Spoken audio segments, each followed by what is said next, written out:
Hey guys, welcome back to the channel. My name is Linda. Here on this channel, I share videos about sewing, pattern drafting, and everything fashion. Today, I'm going to be sharing with you guys how to draft the simplest trouser pattern, the 2-in-1 method, which always works out for me. This is the pattern I used to draft out my cargo pants in my previous videos, so kindly stick to this tutorial long enough to find out how. So guys, here is my pattern on my work table. I went ahead to stick to cardboard paper together just to be long enough for me to draft my trouser pattern.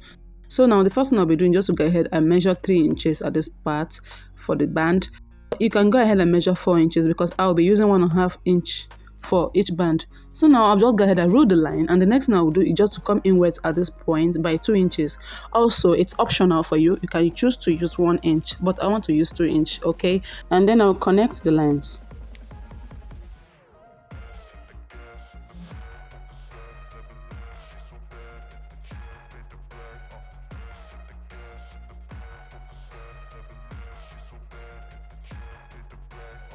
The 2 inches mark I am making is for the sides of the trouser, while the one I made at the top, which is 3 inches mark, is the top, and it's going to serve as my waistline plus the band included.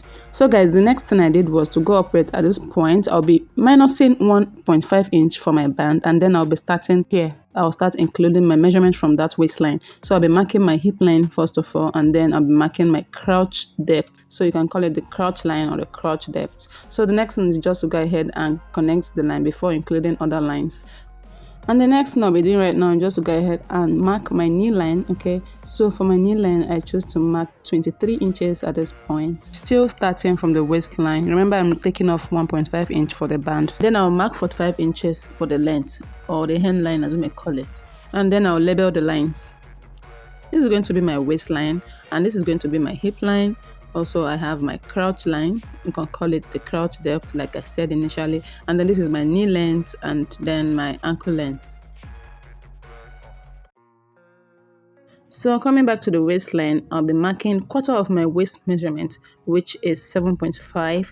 And then I'm just going to make sure I start from that side line and then mark 7 inches, 0.5 plus 1 inch, that allowance. So I have total of 8.5 inches for this part on the waistline. And then the next thing I'll be doing right now is just to go ahead and rule the line straight to the crotch line. So after I was done drawing the line, I'll just go ahead and do away with the excess line I have at the hip line. It's not needed, okay? So ignore that line. I'm going to be making use of the crotch line for the crotch extension. So for me to include my crotch extension, I'm going to be moving a little bit outwards from this line by 1 inch. I'll be dividing my thigh measurements by 2, and I'm just going to impute the measurement on this line. Thigh measurement is 28 divided by 2 equals 14 inches. I'm just going to mark 14 inches. And remember I said that I'm going to be moving away from this side line by 1 inch and then include my 14 inches mark from there.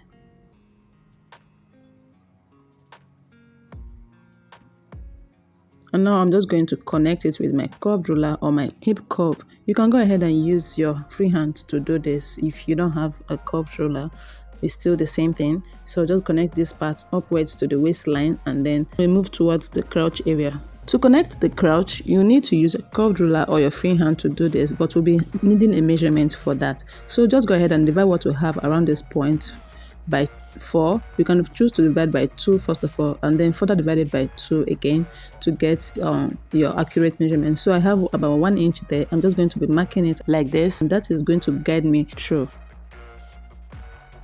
Next, to get the center line for my trouser pants, I'm going to be dividing this part into 2 equal halves. I am talking about the hip line. I'm just going to rule a straight line all the way down to the ankle.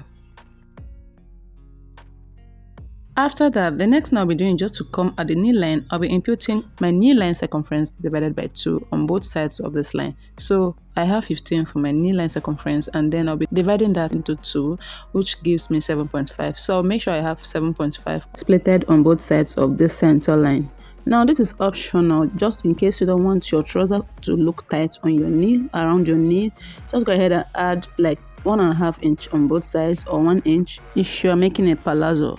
So I'm just going to connect this with my curved ruler and then connect this part as well to this part. And then I'm going to be using same measurement on my knee around the ankle.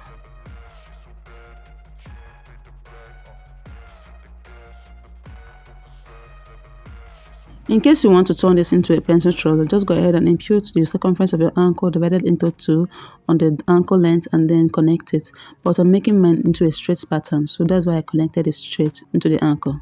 Next, I'll be heading back to the waistline to insert my dart. For my dart intake, I'll be using 3.5 inches, and then I'll be marking 1/2 inch on both sides of the line to form my dart leg, and then I'll connect the line.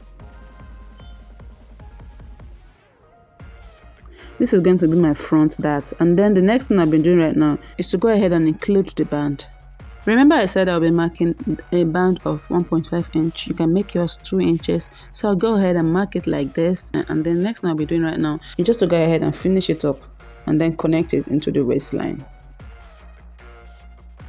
And then I'm going to be labeling this part as the front band, which brings us to the conclusion of the front pattern, and then it's time to draft the back.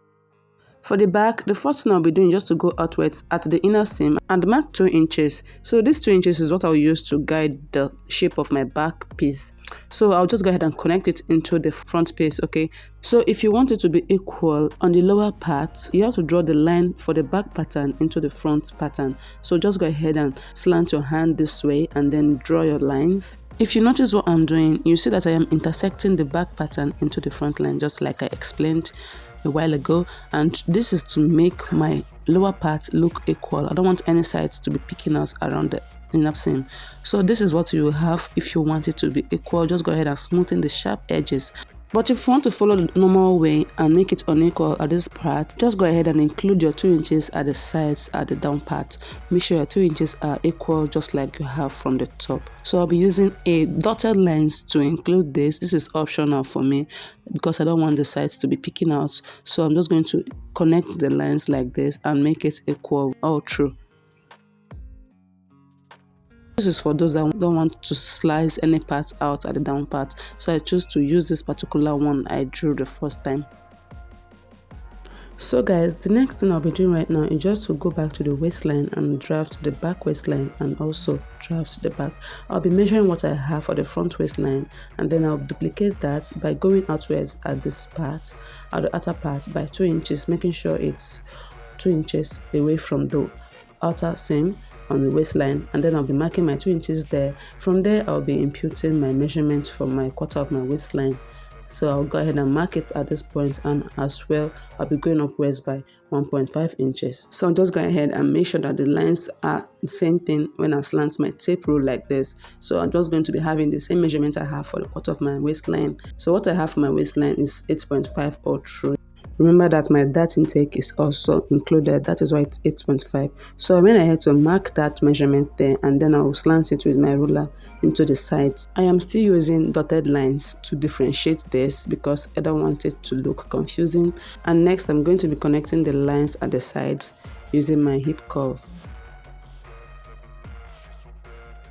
And then the next thing is to draw the curve for the back crouch. So I'll still go ahead and use my curved ruler to do that. First of all, I'll connect the lines halfway into the front crouch like this, and then I'll complete the rest of the line with the straighter part of the ruler. There you have it, our back crouch is ready.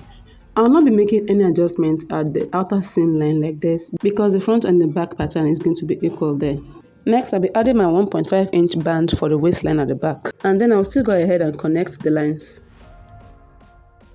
So this is going to serve as the band for the back. And then the last thing I'll be doing, just to go ahead and add my hemming allowance of about 1.5 inch, and then I'll just connect the line like this. This is going to serve as my sewing allowance. It's just hemming allowance, same thing as hemming allowance. Then also I'll just connect the lines and finish it off.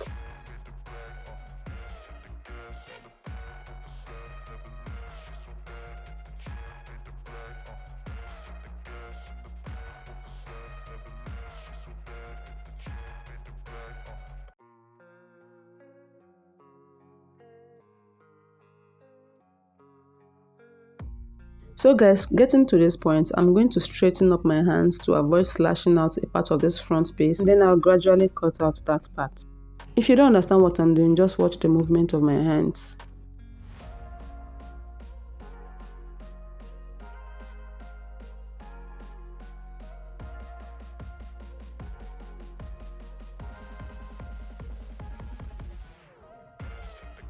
So now our patterns are ready, and if you look closely you can see that I have dotted lines for the back piece and then normal lines for the front. By mere looking at it, you can see that the two patterns are merged into each other to form two-in-one trouser pattern. So I decided to come up with this method in order to manage my pattern paper. And the last thing I'll be doing is to include the darts for the back. So I'll be starting below the band, and which is the waistline, and then I'll measure the midpoint just as what I have for the front, and then I'll be marking 1 inch like this. The 1 inch is going to be divided into 2 to give me my dart, and then I'll be connecting it towards the front dart like you see me doing. So I chose to use a different colored marker to indicate this, and I hope you can see that clearly.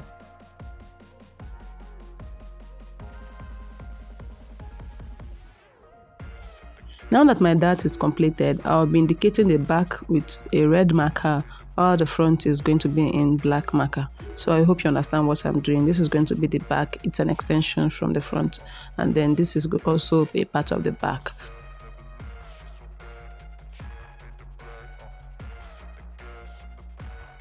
So the last thing I'll be doing is just to go ahead and fold the band. I'll be demonstrating how you can cut it out on your fabric. First of all, you fold the band inwards if you are to cut it without the band, and then fold this part of the front. That is if you're cutting the back first of all. Okay, let me rephrase that once more. For the band, if you want to cut the back first of all, go ahead and fold this part of the front inwards like this. Make sure it's bent and just following the back crouch, and then cut it out with or without the band. And then if you want to cut out the front piece, you open up that piece of the front which you just folded, and then fold the sides for the back, just like you are doing it vice versa. So just fold this side for the back, and then the next thing you're going to be doing is just to go ahead and gently fold this part of the back, I mean the band alone, so that you can have both the front waistline and the front band. Ensure that you are still folding the sides of the back like this, so that you just have the front piece alone. And then you move over to the crouch area. Just go ahead and trim out this part, but don't entirely trim it out. Trim it out halfway and fold it inwards, and then trim out this part if you wish, or you can still fold it, okay, before cutting it out. So that is the end of this tutorial. If you enjoyed this video, hit the subscribe button and don't forget to turn on your notification bell, and also don't forget to like this video so that YouTube will help me to recommend it to other viewers. And I will see you guys in my next video. Bye for now.